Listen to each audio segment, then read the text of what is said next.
What is going on, everyone? It is Tyler McKinney back here again, and today we're going to get back into the XFL, and my voice is still not back, but hey, we've missed 2 days, and I don't really want to go that much further without putting out another video and getting this XFL information out to you, because we got some interesting stuff to talk about. If it's your first time here, hey, I'm glad to have you. If you're a return viewer, thanks for coming back, and thanks for watching more videos. And if you haven't yet, please consider subscribing.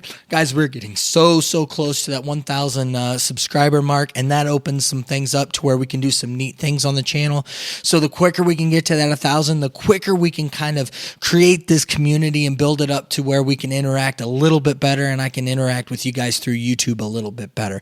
All right, so let's not wasting more time. We've got some things we got to drill down and get to. So let's start everything off with, listen, the XFL had a great weekend last weekend, and you know my feelings about the games and the whole presentation and everything, but it seems to be that a lot of people really enjoyed it, and a lot of people were watching it.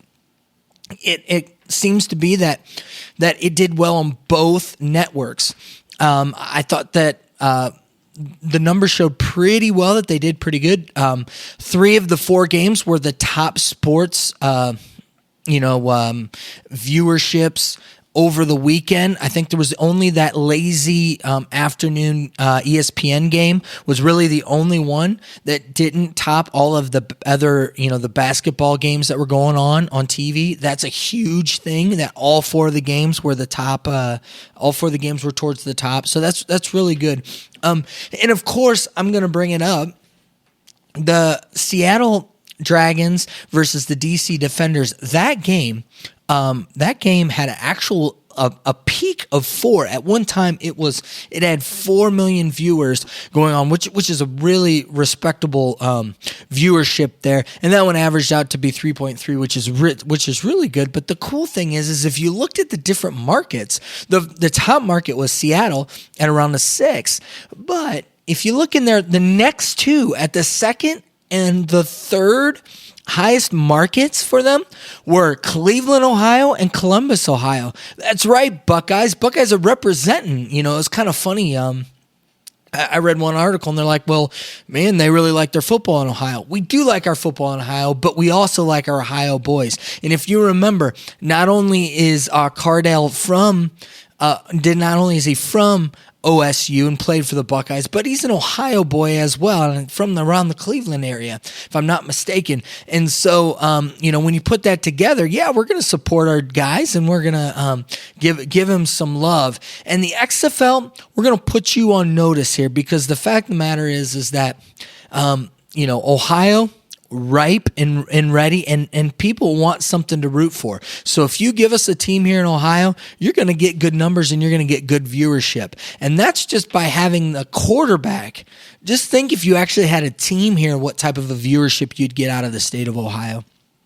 All right, I don't want to linger too much on that, but that was really good for the league. I think that they did really well, and the key for them is that they need to keep this up, and I think that they will, because they're not just going from ABC, Fox and stuff, and ESPN, that they're going to stay on these. Whereas with, they keep comparing them back to the AAF. The AAF, they switched over to, they were showing the games on the NFL Network and things of that nature.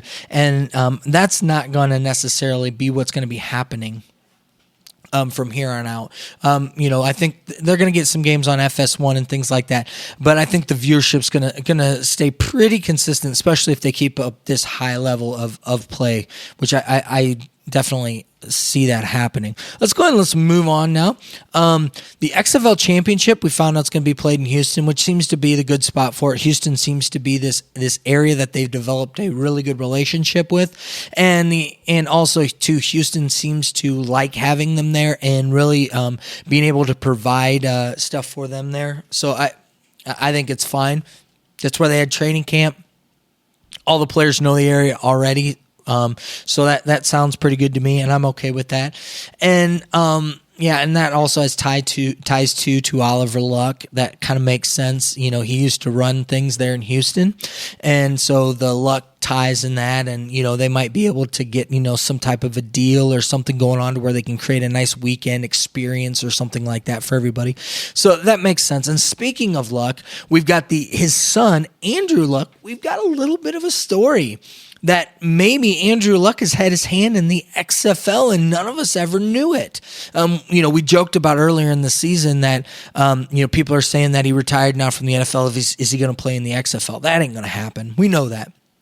But it seems to be that he has his hand in finding XFL quarterbacks. Seems like PJ Walker, his shot with the Roughnecks and getting there might have had something to do with Andrew Luck recommending him. If you remember, they were teammates there in Indianapolis, and so it looks like that Andrew was helping his dad and the other.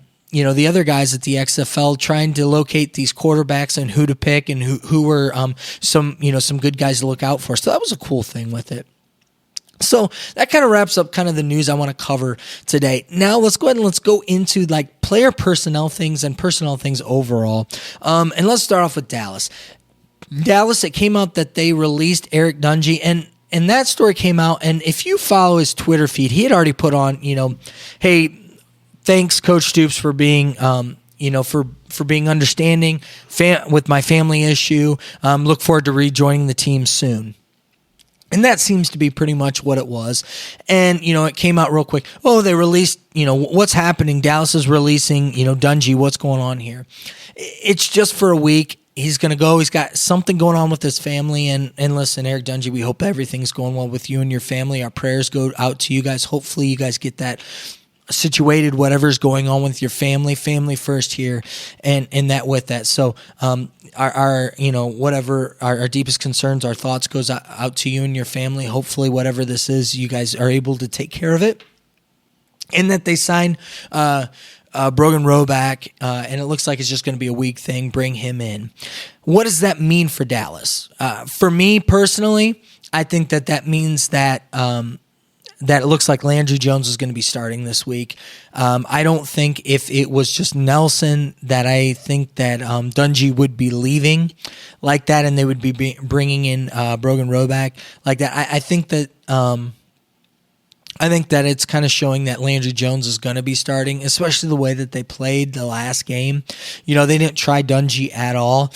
I think that that Landry Jones is pretty much going to be the starter here. They feel pretty good about that, and they feel pretty good about if they need to bring Nelson in as a last resort option, like a second quarterback thing. They feel okay with that, and that just having Brogan Roback there is just more of a worst case scenario. Both of Landry Jones gets hurt and then Philip Nelson would get hurt. They can bring him in and just for one game, and so that seems to be what they've got going on to here. So all indications from this, it's looking fairly good to me that Landry Jones will be back this week, which is a good thing for Dallas. I think that'll get Dallas back in the winning column. Now, let's go ahead and let's move on to LA. LA is a dumpster fire, and that's just what I'm going to say. I thought that the worst team in the league was going to be Tampa Bay, and I was totally wrong. That's LA, and I've had this inkling about Winston Moss. I really like his moxie. I really like his swagger. I like that about him. But the man is a loose cannon, and it shows in the way that he's done things with player personnel and now with the coaching personnel and also player personnel as well. With them letting, Sean Oakman off the team and then bringing him back, that kind of concerns me. With them having Luis Perez and then trading Rashad Ross, and Ross having a good game for DC, and then them not even really using Trey McBride, who's another good wide receiver who they traded for. This team is not good to me. So them letting go, firing Pepper Johnson. Pepper Johnson he's a good coach. He's going to land a coaching job somewhere. We definitely know that. And so as I'm looking at this, that's not a good look. And listen, Anthony Johnson is a Pepper Johnson guy. So it's kind of like they were a package here. And, so I see him moving on with Pepper Johnson. Now, whether or not Pepper Johnson, is coaching in the league anymore, I think Anthony Johnson could get picked up by somebody. I really do. I just think it was a knee-jerk reaction by Moss. And it's just that, listen, I think he's got a my way or the highway type of a thing, and things didn't go the way he wanted. And I don't like this move. I don't like the way that they did it. I haven't liked a lot of their moves. And with them losing, it just makes it even worse. Listen, I'm all about making changes for, to make things better. I just don't know if this change would make things better for them. Their offense didn't really look good. They gave up 37 points. There's definitely that. But I think it was a team that they're going to give up a bunch of points to. And you're missing your star quarterback, which looks like right now it's looking like he's going to be back, but we couldn't have something different than that. So this is not a good look, and it does not give me any confidence in Winston Moss whatsoever. It's going to be a long season for you LA fans, especially if you can't get Josh Johnson healthy and get him running that offense, because having him running that offense, you need him. You need a pro-style quarterback who knows what's going on, who can manage that type of a game for that type. If not, Knuff is not going to do it for you. We've already seen him get flustered in a game, and Houston doesn't have one of the better defenses. So once you start getting up towards some of the better defenses, it's going to be a real big struggle for them. Let's move on now. Aaron Murray. Aaron Murray supposedly now has a foot injury and that he has not participated in practices. We don't know the extent of it, but supposedly it all comes about from, if you remember watching the game, they went to do a sideline interview and they asked him about his foot. He was in the medical tent and asking him about he was getting checked out. He said, "Oh, no big deal. I just haven't been hit in a while." And listen, there's a quarterback controversy regardless. He did not play well, and it was just not good at all. I'm hoping I can get to the video to do something, on this. Like I said, my voice has just been terrible this week because I really wanted to get into looking at Aaron Murray. I think that the thing with Aaron Murray is if his first option's not there, that he really struggles, and he'll struggle to put the ball there even when the ball shouldn't be thrown there. I kind of noticed that, especially as things went on. So I don't necessarily think it was a leg injury that was really the problem for him. But who knows? I guess if they want to give him the benefit of the doubt on that, that's fine. But it looks like that Cornelius and Flowers they're going to be breaking up they've been breaking up the reps and that. Now, whether or not Aaron Murray will start or play, I don't know. If you ask me, I would go ahead and give Flowers the start and let him just give him full reins of the offense. It looked like he did a fairly decent job. Let him run the RPO, push the ball down the field a little bit, take the reins, give him a little bit more. And I think that you'll be surprised with what you get. I think this week is going to be a make or break for the Vipers and the Dragons. I think that this is really, both of them need to win bad, and so I think that that's going to be a really intriguing game, especially for that. But as I look at this, if Aaron Murray's hurt, they need to sit him and give these other two quarterbacks a shot, because I really feel that both of them could come in and play well. I think that Flowers could come in and really open up this offense, and they could just have a really dynamic offense and a fun offense to complement that good defense. I think they're running a good defense. I think that the problem is just that their offense put them in some really bad binds, and the offense also gave up a scoring touchdown. Take that scoring touchdown away, and that defense looks much more respectable with that. And so as I look at that, Cornelius is a guy who's used to slinging the ball around a lot more than probably Aaron Murray. And so I think Cornelius can really open things up, especially, getting things a little bit more vertical with that and being a little bit, I think just have a little bit better vision with things. Now, whether or not he's ready to take that role is another story. But as I look at that, that's kind of how I always look at it. So let's go ahead and here's going to be my week 2 power rankings. And we're just going to start from the bottom, and we're going to work our way up. I'm starting off with the LA Wildcats. I've already kind of gone into it. Everything's just wrong. They're a dumpster fire. The defense needs to be fixed. The offense needs to be fixed. They need Josh Johnson back, but I don't even think if they get Josh Johnson back, it's going to fix things. They're 8th.